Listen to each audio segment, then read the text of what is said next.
15 nœuds de vent et on marche à 26 nœuds.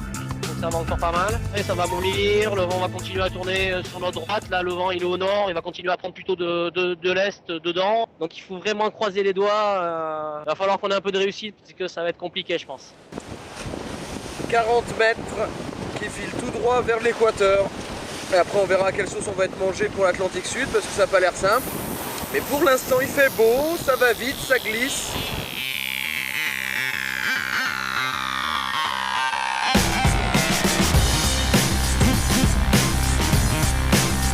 Voilà, Pascal et Juan, pas trop dur ce passage du poteau noir là? Ouais, Pascal, ça y est, il dort là. On est à combien de milles de l'équateur là maintenant, Juan? Là maintenant on est à presque 200 000 de l'équateur. Il y a encore une bonne nuageuse à passer, un grain devant nous qu'on va devoir passer. Pour les visites de l'équateur, faire chacun une offrande à la mer comme la tradition l'exige. Attention. C'est la bonne. Oui. Donc on arrive le long des côtes brésiliennes. On fait un cap qui est pas vraiment très proche de notre prochaine marque de parcours qui est le cap de Bonne-Espérance. Donc on fait du 200-210 en attendant d'attraper une dépression.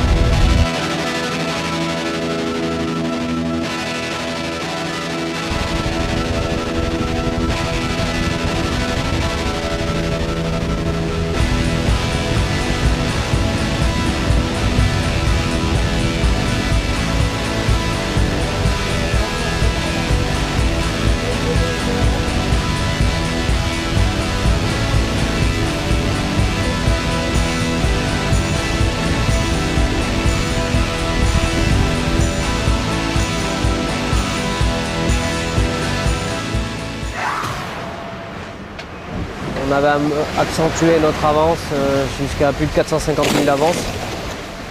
Puis un poisson qui est venu se mettre en travers de notre route. Résultat, il nous a cassé une partie qu'on appelle le crash box sur la dérive, qui est une partie d'un peu plus d'un mètre qui est là pour protéger en cas de choc. Mais on a aussi endommagé la dérive en elle-même, la partie structurelle, donc il nous a manqué un autre mètre avec la partie structurelle de la dérive. Et donc on a sorti la dérive de l'eau, on a recoupé encore un mètre parce qu'il y avait une grosse partie qui était complètement délaminée, comme un moignon qui s'était complètement usé avec la vitesse du bateau. Et donc aujourd'hui il nous reste, les gars sont en train de travailler là, il nous reste un petit bout de 2 mètres sur une dérive qui à la base faisait 5,80 m. Maintenant ça ne va pas nous arriver à tous les coups, on sait qu'on a très bien travaillé avec ce bateau là.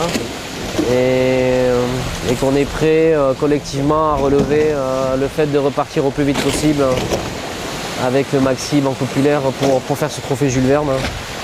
C'est vraiment quelque chose, on vit avec ça depuis 2-3 ans et on s'arrêtera de penser au trophée Jules Verne quand on l'aura remporté.